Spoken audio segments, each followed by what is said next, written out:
শোয়েব মালিকের বিরুদ্ধে ম্যাচ ফিক্সিংয়ের অভিযোগ তুলেছেন পাকিস্তানের সাবেক ক্রিকেটার বাসেত আলী।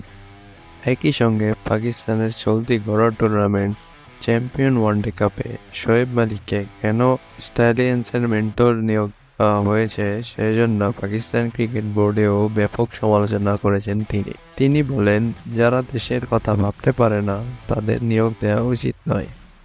যারা ইচ্ছাকৃতভাবে একটি ম্যাচ হারার কথা স্বীকার করেছে তাদের মেন্টর হওয়া উচিত নয়।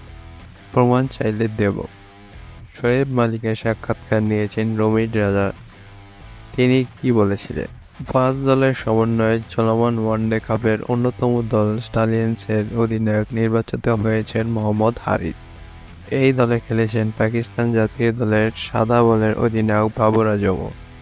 বাবরকে অধিনায়ক না বানিয়ে হারিসকে কেন নেতৃত্ব দেওয়া হয়েছে এমন প্রশ্ন উত্থাপন করে হতাশা প্রকাশ করেন বাসেত আলী।